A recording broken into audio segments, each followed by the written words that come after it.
Coca-Cola versus Pepsi stands out in the history of marketing as one of the great, great fights between two brands.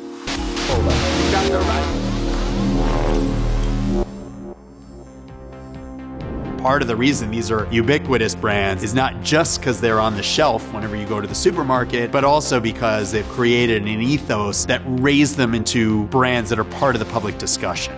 Both brands try to be always relevant. Sometimes one brand is more successful than the other. That's why this is such a fantastic brand battle over the decades. Like to teach the world to sing with me. First impressions, I mean, fabulous ad, very ideological ad, very, very much connected with its time. It's a global ad, it's about diversity, it's about peace, so there you have it all. It's a wonderful melody. It's got lyrics that are engaging and encouraging and hopeful. We're also seeing a transition at that time from the traditional corporate copy, make sure you're talking about the functional benefits of your brand in some fashion. That's not really a part of this ad at all. But what is also interesting is they're all lined up like an army, you know? It's the Peace Corps. When you catch that thirst for living, then you need what Pepsi is giving. All right, here we have another American value or ideology, which is individualism and freedom. And Pepsi tries to associate itself here with that kind of feeling and ideology, saying that they are part of a new generation. Right? We've got grandma, we've got kids. You know, the Coca-Cola ad at the time was all folks in their roughly college era years, whereas here we're seeing the entire family involved. The ad is also very, very much about active lifestyle. You see sailing in the beginning, you see barbecuing. It's a more standard advertising format, actually. We've seen over and over again people smiling in ads and then showing them engaging in various activities and cuts between them. And then at the end you get some message.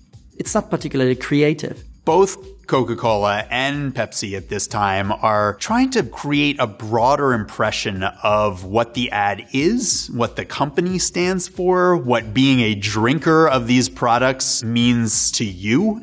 The Pepsi message, in a way, is much more targeted than the Coke message. The Coke message is a general value, a general feeling, whereas here we are associating that general value, which is freedom, with something much more specific, which is you are the generation that wants to feel free. This is the taste. This is the test. Pepsi versus Coke. The Pepsi Challenge. The Pepsi Challenge was basically a blind test where people were tasting Pepsi and Coke and then they had to say which one tastes better. Those tests were set up in public and they were used as part of an advertising campaign. So in a way, this is also a very, very modern omni-channel campaign because you're starting out with the Pepsi Challenge and you're filming that Pepsi Challenge and then you're putting it into the advertisement. And you're probably also getting some PR on the way each time the Pepsi Challenge is showing up in your community.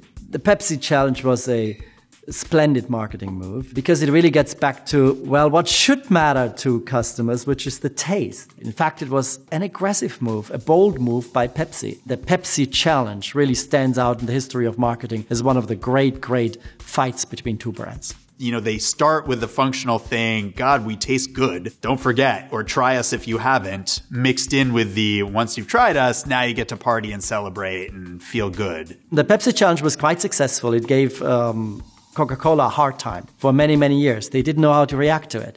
Then they saw their market share going down. Then they were wondering whether they should keep the old product and find a new way of differentiating it or whether they should introduce a new product. The ultimate response, 10 years later only, after the Pepsi Challenge, was, of course, New Coke. There's never been a better taste. There's never been a better Coke.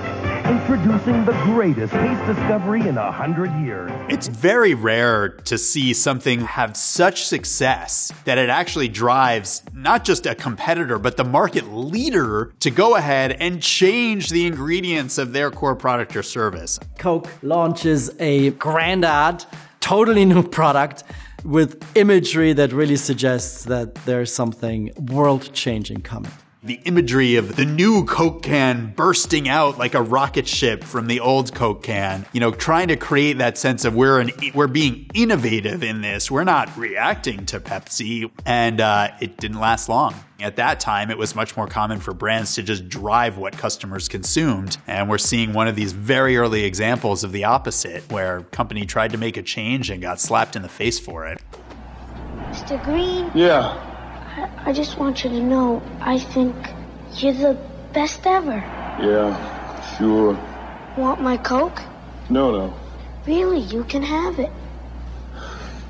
Okay. Thanks. Looking at it now, the amazing thing about it is how it's a story. It's like it is a moment. It's like a mini film, that they've created, but with these two characters, and they have emotions and a connection, and there's an event taking place, and all of that in 1 minute. Why would you want to appeal to emotions rather than just to a rational persuasion? Well, emotions is something that is close to people's hearts. It is something that people will remember. So that story arc allows someone to have a journey that they go on, which can create a more lasting memory, therefore a better association with the brand connected to that story. There's a sharing aspect again, isn't it? This sharing thing. They have a lot of this sharing stuff, bringing the world, giving everybody a Coke. I put a Pepsi in the motion, but that choice is up to you. Hey, you're the Pepsi generation.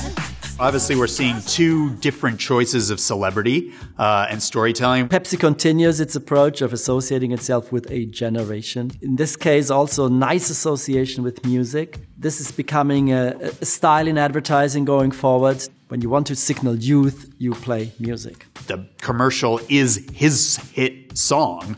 So it's not really about Michael Jackson at all. It is just about his art and his art form, and includes that direct sense of endorsement by him incorporating the Pepsi brand and some of the Pepsi kind of logo and statements of the time into the lyrics of his song. And I think you're seeing part of this transition of Pepsi beginning to focus, again, as a differentiator to Coca-Cola, more as this young demographic, young generation trying new things, attaching to what's next going on in society as opposed to what's here now. The Coke ad is very, very much about a narrative. It portrays a situation between a child and an adult, zooming in on the child's emotion, but still focusing on this relationship between the two. Whereas the Pepsi ad is more about something aspirational. It's an image. It's a utopia of youth culture, and everybody's part of that, from young youth to older youth to perhaps older people that want to aspire to be young. Hey, come here. I want you to listen very carefully to what I'm going to tell you. We both know I ordered a Pepsi-Cola. This idea, this anticipation of what voice is this little girl going to come out with now. Then it jumps right into sort of classic Pepsi, brand-related things, this level of consistency. This is the first time that humor is entering the cola wars, so to speak. The other ads before were lifestyle ads, they were emotional ads, they were rational ads, but they never had a sense of humor. It was a bold move by Pepsi to actually show the Coke logo. This is the first time they are doing this since the Pepsi Challenge, where it was clear who the competitor is, even though they did not show the logo. So this is a very, very strong comparative advertisement, but it is put in a playful, humorous context.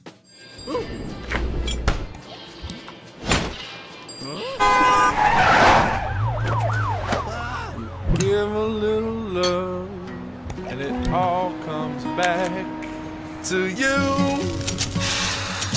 They're referencing Grand Theft Auto, which is hugely popular video game in the news at the time for potentially promoting violence among our children and being an inappropriate style game where it's promoting kind of gang violence and theft and hurting people in everyday life. And of course, Coke has done this wonderful twist where they've turned the protagonist, instead of being a villain, into a hero through grabbing his bottle of Coke and paying for it instead of stealing it, and then going out with his bottle of Coke and creating this, joy of life among all the community of this sort of Grand Theft Auto world and kind of twisting a negative thing going on in society at the time into a positive thing. The ad, in a way, is very postmodern, deconstructivist, because it plays with this idea of the video game, but then it puts it into an advertising format and reverts it. But despite all the jazzy execution, there's still the underlying message that Coke is a brand that is shared. You're seeing the tradition of Coke and its ethos presented in a modern day context. Whereas with the Pepsi ad, there is a humor ethos. So they're still tapping into a very strong emotion. It's still creating a sense of enjoyment by making you laugh while watching the ad. So again, a simpler form of emotion in what Pepsi's doing, but potentially just as memorable or impactful in some ways of changing your mindset the next time you're looking to purchase a cola.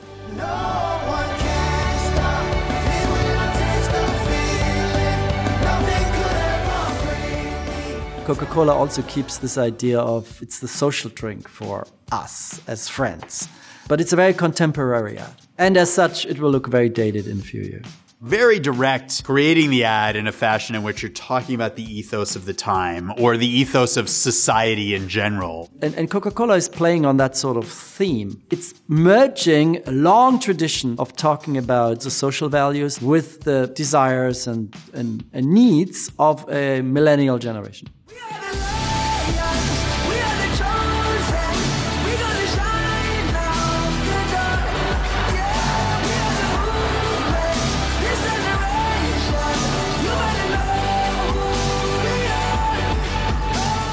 Now that's a political activist ad. So, ignoring the political content for a moment, it's a lifestyle advertisement. And it is trying to connect, of course, to a generation. In that sense, it's a very bold ad, but it didn't work.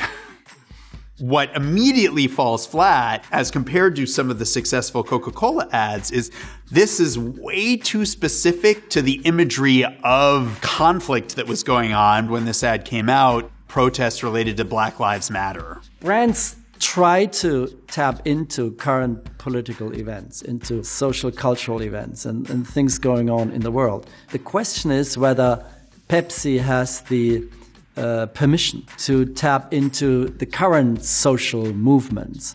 Yeah, they present Pepsi as the solution. They, more generally speaking, does this generation want to be associated with a major global brand when it is talking about activism and social change and so on? And in fact, this ad got pulled pretty quickly after it came out. Pepsi hadn't built in the same way Coke had an ability to respond to social crises of the time in the same way, and they certainly didn't execute it very well. You're the brand that's about humor and about fun and about music and change. You're not the brand that's about peace and community and coming together. The two ads approach the generation very, very differently. Pepsi goes with the political, social, activist, even aspirations of the generation, whereas Coca-Cola is playing much more with the feeling of that generation in terms of its social connectedness and use of social media and being friends and so on. Pepsi has done something, in a way, much more risky, but they failed. We are the Coca-Cola Company. We're an organic tea company, a premium juice company. We've got drinks for long days, for birthdays, for turning over new leaves. This is the Pepsi that your father drank, and his father drank before he met your grandmother. This is the Pepsi for this model, and his mom. Hi, Cindy. Both campaigns are very, very corporate. Coca-Cola, the Coca-Cola Company, is saying, look, we have all these different brands, not just Coca-Cola, which is very unusual. They're doing it for the first time to have a corporate advertising campaign rather than product advertising. Also, interestingly, it's reflecting, I think, on a public level, an awareness that's very clear from the declining sales in colas especially, that what people want to drink is changing. Well, we can learn several things about branding here. Number one, a brand is much, much more than a product, because the product in this case is really relatively simple. But the imagery that is being created through the branding, through the communications, through the various campaigns is mind-boggling. These brands get associated with freedom, they get associated with peace, they get associated with social protest, they get associated with friendship, with anything, even though the product is so simple. It's really interesting to see this mix of the history of certain, celebrities and commercials and moments of Pepsi over time. It's sort of a nostalgic Pepsi ad, which is not what we're used to seeing, where most of what they're doing is about what's hot now and what's next. And interesting, you look at the closer of the ad and you're actually using an old logo. Right? That's very rare for a company to sort of step back, especially given, the expenses that go into Pepsi's adaptation of its logo a few years ago, that to really tie into that nostalgia is pretty unique in an ad campaign. Unless your core audience radically changes, you need to maintain that stability in some fashion to keep that trust with your audience over time. And we've seen both these companies do an excellent job at that. What is absolutely amazing is that you have something like sugar water, basically, with a secret formula. And it's being stylized into grand battles of values and ideals and how a society should be governed. And it's all in there, in the advertising. And it's all about sugar water, ultimately, yeah.